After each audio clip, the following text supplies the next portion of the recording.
Hello students, welcome to EPG Pathshala. I am Rashmi Sinha from Indira Gandhi National Open University. Today we are going to talk on the module Causes of Human Variation from the paper Physical or Biological Anthropology. What are we going to learn in this module? It will help us to provide an introductory overview of human variation and its causes. Second, it will provide us an historical overview of the causes of human variation. 3. It will familiarize us with the adaptive significance of these variation. 4th, to discuss the various forms of variation and genetic factors that shape the human variation, and finally to provide contemporary interpretation of human variation. What is human variation and what are its causes? In this module, we shall find out some of the ways and means by which humans differ from another, both within the population and between the population. No two human beings are genetically identical, even the monozygotic twins who develop from the one zygote. Therefore, we can imagine the extent and scope for the difference of variation in and within a population. All humans are different from each other, and much of this difference has a genetic basis. Difference in phenotype caused by differences in the genotype. Some of these differences are easily observable, and we know from our own experience that they run in families, hair, eye, skin color, stature and some morphological features. Humans are one of the most morphological variable species of animals, and part of the reason for this variation exists is because members of our species occupy many diverse habitats. That is, they stay in such different habitats, right from cold to hot to high altitude. So many different habitats does a human species is found in. Yet the exact genetic basis of this variation must be quite small. Biochemical evidence shows that human and chimpanzees differ genetically by between 1 to 2%, and that this amount of difference was accumulated over a period of approximately 7 million years. The issue of human variation is very complicated, and the biological and cultural factors that have contributed to that variation and that continue to influence it are manifold. Historical views of human variation. Historically, when different groups of people came in contact with one another, they offered explanations for the phenotypic variation they observed. It was because some phenotypic characters such as skin color was obviously noticeable. Skin color was one of the more frequently explained traits, and most systems of racial classification were based on it.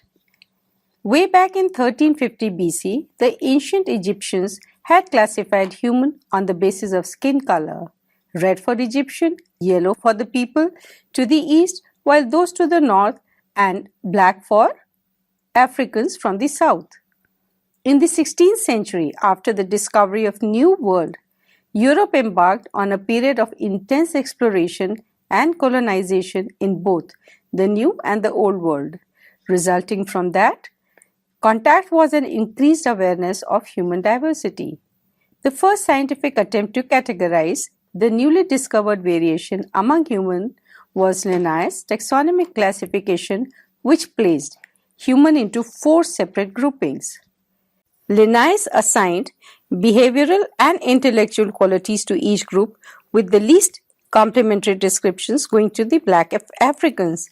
Blumenbach, a German anatomist, classified human into 5 categories or races, although Blumenbach's categories came to be described simply as white, yellow, red, black and brown. He also used criteria other than the skin color. Moreover, he emphasized that divisions based on skin color were arbitrary and that many traits, including skin color, weren't discrete phenomena. In 1842, Anders Ritz, a Swedish anatomist, developed a cephalic index as a method of describing the shape of the head. The cephalic index derived by dividing maximum head breadth by maximum length and multiplying by 100 gives the ratio of head breadth to length. Individuals with the index of 75 had long, narrow heads and were termed as dolichocephalic. Brachycephalic individuals with broad heads had an index of over 80, and those whose indices were between 75 and 80 were mesocephalic. In discussions on human variation, people have traditionally clumped together various attributes such as the skin color, shape of the face, shape of the nose, hair color, hair form, that is, it could be curly or straight, and eye color. People possessing particular combinations of these and other traits have been placed together into categories associated with specific geographical localities. Such categories are called races. While race is usually a term with biological connotation, it is also one with enormous social significance. Moreover, there is still a widespread perception that there is an association between certain physical traits, skin color in particular, and numerous cultural attributes such as language, occupational preferences, or even mortality. Therefore, in many cultural contexts, a person's social identity is strongly influenced by the manner in which he or she expresses those physical traits traditionally used to define racial groups. Objections to racial taxonomies have also been raised because classification schemes are typological in nature, meaning that categories are discrete and based on stereotype or ideals that comprise a specific set of traits. Thus, in general, typologies are inherently misleading because there are always many individuals in any grouping who do not conform to all aspects of a particular type. Prior to the World War II, most studies of human variation focused on visible phenotypic variation between large, geographically defined populations, and these studies were largely descriptive. Since World War II, the emphasis had shifted to the examination of difference in allele frequencies within and between population as well as adaptive significance of phenotypic and genotypic variation. This shift in focus occurred partly as a result of modern synthesis in biology and because of advances in genetics. Racism is based on the false belief that intellect and various cultural attributes are inherited along with physical characteristics. Such beliefs also commonly rest on the assumption that one's own group is superior to the other. On the matter of human origin, can the religious doctrine of original sin be reconciled with what contemporary biology says? The doctrine requires a descent from a single original ancestor, whereas contemporary biologists hold that the genetic evidence indicates that modern humans descended from a population of at least several thousand individuals. Monogenism and Polygynism. The dominant debate concerning human origin and variation before and around Darwin's time was between supporters of unitary, that is the monogenic, and of separate, that is the polygenic origin of human species. Debate centered on whether the differences seen in modern populations were of such degree that different human groups should be considered separate species. Monogenists believed that all human races were descended from one pair, that is the Adam and Eve. But then they differed from one another because they occupied different habitats. It emphasized the similarities among populations and pointed out to the criteria of interfertility between individuals of different groups. This concept was an attempt to explain phenotypic variation between populations but did not imply evolutionary change. The polygynist view, on the other hand, argued that human races or all populations were not all descended from Adam and Eve. Instead, there had been several original human pairs, each giving rise to different groups. Also, polygynists saw such a wide gap in the physical, mental, and moral attributes between themselves and other people that they were sure that outsiders belonged to a different species. Thus, human races were considered to be separate species. Adaptive significance of human variation. Human variation is viewed by physical anthropologists as a result of evolutionary factors such as mutation, genetic drift, gene flow, and adaptation to environmental conditions both past and present. We must also recognize that cultural adaptation have also played an important role in the evolution of human.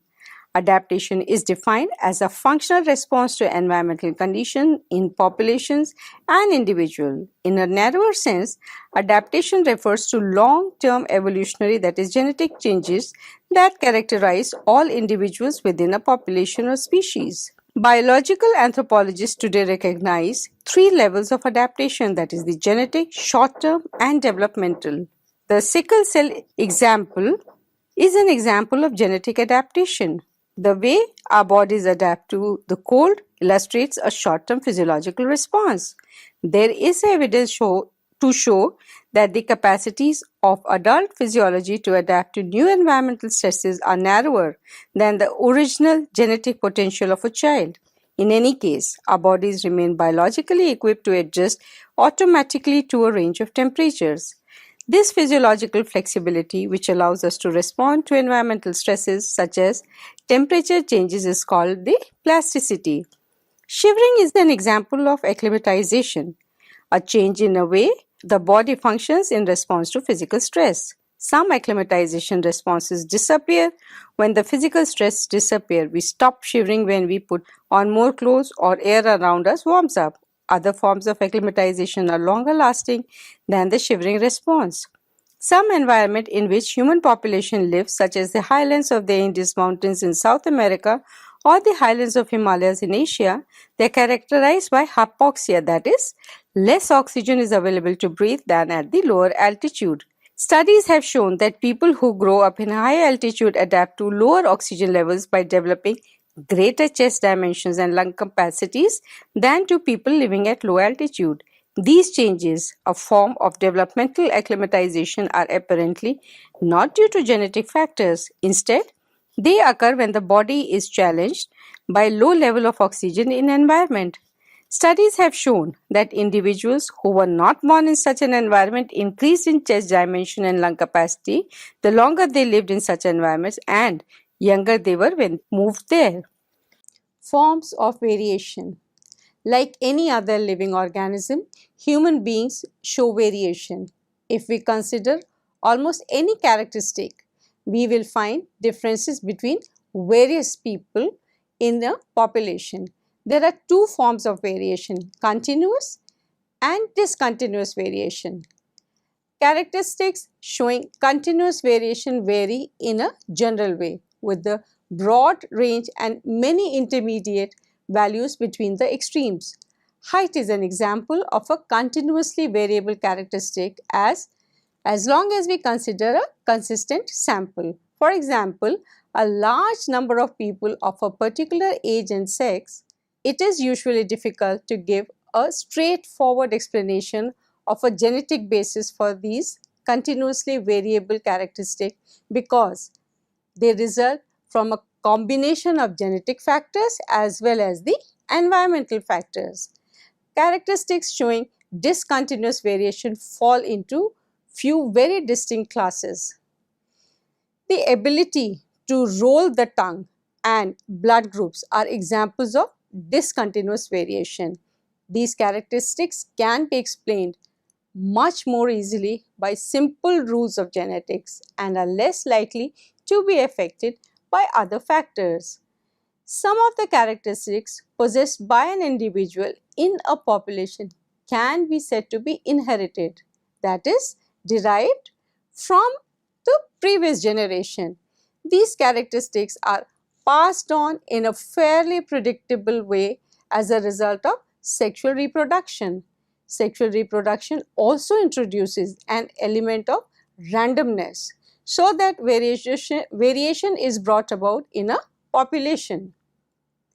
These two almost contradictory factors, dependable inheritance of characteristics from parents and variation within the population, are essential to an understanding of the process of evolution. Causes of variation or otherwise genetic factors that shape the microevolutionary processes which bring about variation at a population level and eventually are responsible for macro level evolution. Causes of human variation. Now, what are the different causes for human variation? Number one, mutation. Mutation is defined as a change in DNA, that is the deoxyribonucleic acid, that can occur either as a single base substitution or at a larger chromosomal level. From an evolutionary perspective, mutation is only way totally new variation can be produced. Effects on any gene should be minor. However, since mutation rates for any given locus are quite low, that is, they are estimated at about 1 per 10,000 gametes per generation. In fact, because mutation occurs so infrequently at any particular locus, it would rarely have any significance on allele frequency. Certain mutations occur every generation, but unless we sample a huge number of subjects, we are unlikely to detect any noticeable effect. In this figure, you can see the types of mutation, the gene mutation and the chromosomal mutation. What happens in the gene mutation? There is a replacement of one nucleotide by another, or there is an addition or deletion of nucleotide. Whereas in chromosomal mutation, there is a change in number of chromosomes, or there is a change in the structure of the chromosome. However, because we each have many loci, we all possess numerous mutations that have accumulated over recent generations. Most of these are not expressed in phenotype but are hidden in recessive alleles.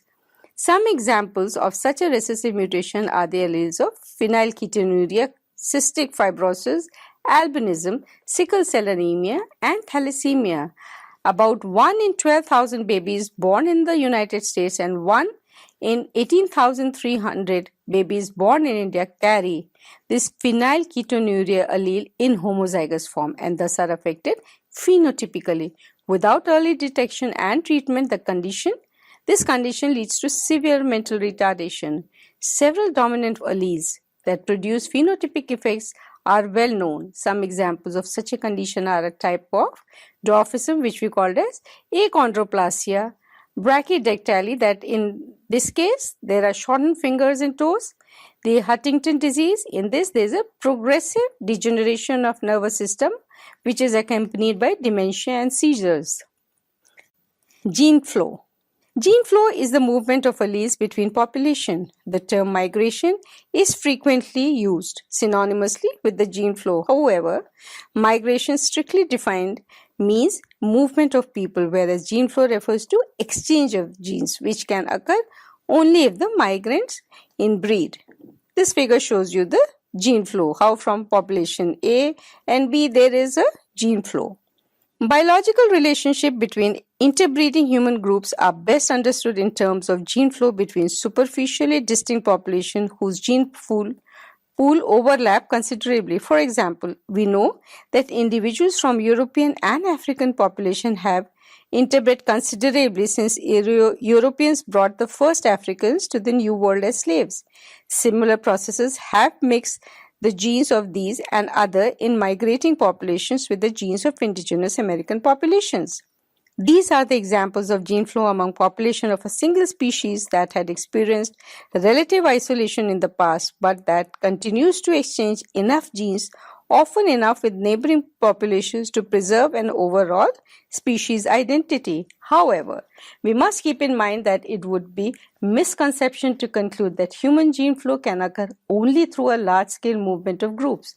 In fact, significant alterations in allele frequency can come about through long-term pattern of mate selection. If exchanges of mates are consistently in one direction over a long period of time, allele frequency will ultimately be altered. Due to the demographic, social and economic pressure, an individual may choose a mate from outside the immediate vicinity. Another way is the genetic drift. Genetic drift. Genetic drift is a chance factor in evolution and is tied directly to population size. The term drift is used because, as a completely random process, the allele frequencies can change in any direction. A particular kind of drift seen in modern population is called founder effect or bottleneck effect. Founder effect operates when an unusually small number of individuals contribute gene to the next generation, making for genetic bottleneck. This phenomenon can occur when a small migrant band of founders colonizes a new and separate area away from the parent group. Small founding population may also be left as remnants when famine, plague, or war ravages a normally larger group. In another sense, we can say that each generation is founder of all the succeeding generation in a population. This figure shows the genetic drift, how the bottleneck effect is shown here. One of the numerous examples of genetic drift that have occurred in human history began early in 19th century when British soldiers occupied the island of Tristan da Cunha in the Atlantic Ocean. Eventually, the soldiers withdrew, leaving only a single married couple who were later joined by few other settlers. Throughout the 19th century, the population of Tristan da Cunha never grew much beyond 100 individuals. Over the 20th century, the population has grown to as many as 270 people, all of whom owe an enormous proportion of their genes to very few individuals. It was calculated that more than 29% of those living on the island in 1961 had gene contributed by two of the original founding population. Another cause for human variation is the natural selection. Natural selection is a mechanism of evolutionary change first articulated by Charles Darwin. It refers to a genetic change or changes in frequencies of certain traits in a population due to differential reproductive success between individuals. This figure shows the natural selection. The best documented case in case of human concerns the sickle cell allele, which is the result of single amino acid substitution in the hemoglobin molecule. In many human populations, only one allele, that is the hemoglobin A, is present. In other populations, however, mutant forms of the hemoglobin A may also be present. One such mutant allele, known as HBS, alters the structure of red blood cells, distorting them into a characteristic sickle shape and reducing their ability to carry oxygen. When individuals inherit the HBS, the allele, from both parents, they develop sickle cell anemia. About 85% of those with HBS genotype, that is in a homozygous state, do not survive to adulthood and hence do not reproduce. Because the HBS allele seems to be harmful, we would expect it to be eliminated through natural selection. But in some population of the world, it has a frequency of up to 20% in the gene pool. Why should that be? Geneticists might have concluded that this high frequency was a result of genetic drift if it were not for the fact that the areas with high frequency was a result of a genetic drift. Why should that be? Geneticists might have concluded that this high frequency was a result of genetic drift if it were not for the fact that the areas with high frequency of HBS are also areas where mosquito-borne malaria parasite is common. There is in fact a connection. People exposed to malaria have a better chance of resisting the parasite if the hemoglobin genotype is HbA-HbS rather than the normal HbA-HbA. This is an example of what geneticists call as balanced polymorphism, in which the heterozygous genotype is fitter than either of the homozygous genotypes. The HbA and HbS allele are codominant, with the result of a single HbS allele change the structure of the red blood cells enough to inhibit malarial parasite but not enough parasites to cause sickle cell anemia. Now this table shows the effects of four evolutionary processes: the mutation, gene flow, genetic drift and natural selection within and between the population. Contemporary interpretation of human variation. Physical anthropologists and other biologists who study modern human variation have largely abandoned the traditional perspective of describing superficial phenotypic characteristic in favor of measuring actual genetic characteristic. Those traits that differ in expression among various populations and between individuals are more important in contemporary studies of human variation. Such characteristics with different phenotypic expressions are called polymorphism. Human blood group is one genetic trait with different alleles. Each person has one of the four blood types, that is the A, B, AB or O, and these four types comprise the ABO blood group system, which was first discovered in 1900. Because it has more than two variants, a genetic trait such as this one is called polymorphism. That is, poly means many, morph means form. Each person has one A, B or O allele on one chromosome of the homologous pair and another ABO allele on the other chromosome of that pair. The combination determines the person's blood type. Some of the most exciting contemporary DNA research has revealed a whole new area of genetic markers. Showing a tremendous amount of variation within and between population, these single nucleotide polymorphisms are known from well over 10 lakh sites on the human genome. Closer examination of human genome has also revealed that DNA segments are often repeated, sometimes many times, and for no apparent reason.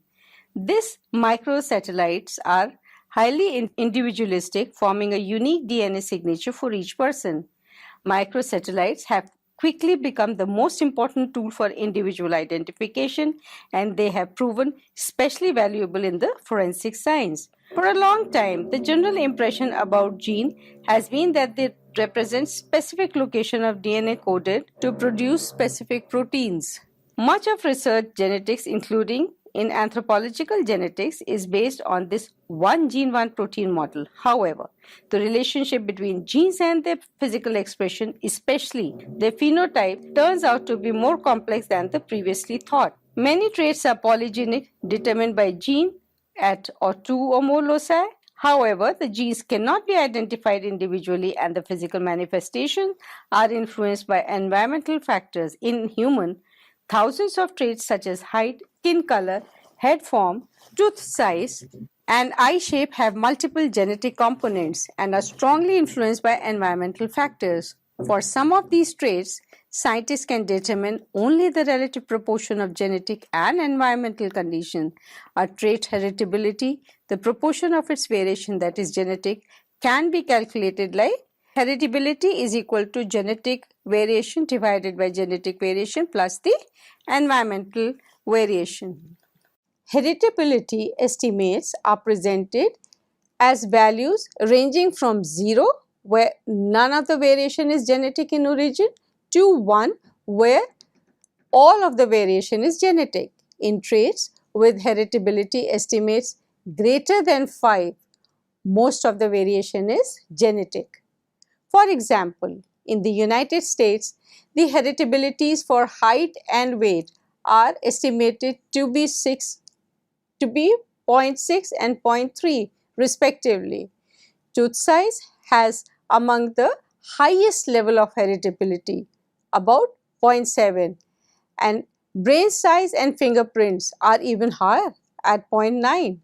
Physical anthropologists and other evolutionary biologists are very interested in heritability for one simple reason: because only heritable traits respond to natural selection.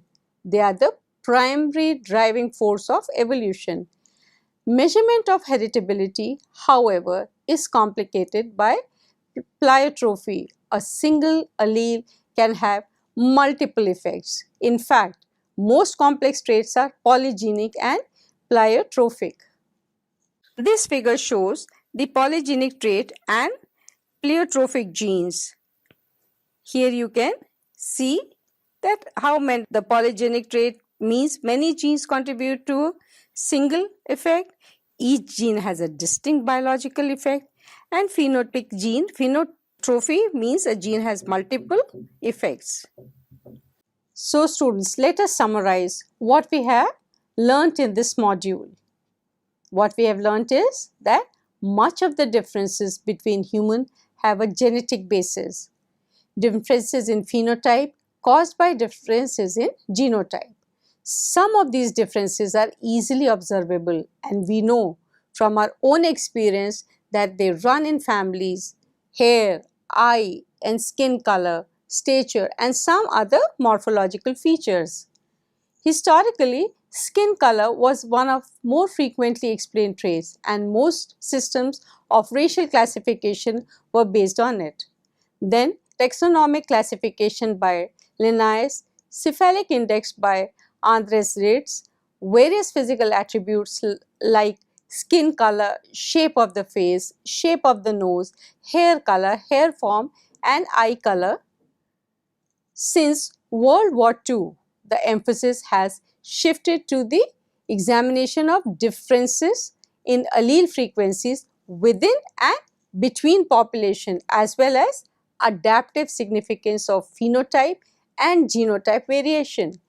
This shift in focus occurred partly as a result of modern synthesis in biology and because of advances in genetics.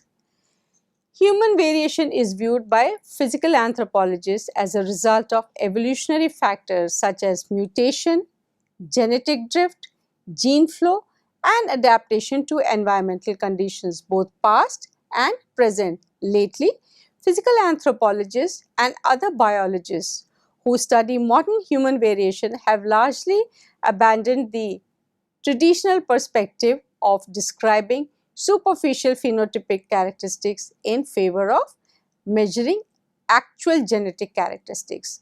Those traits that differ in expression among various populations and between individuals are more important in contemporary studies of human variation. Such characteristics with different phenotypic expression are called polymorphism. Thank you.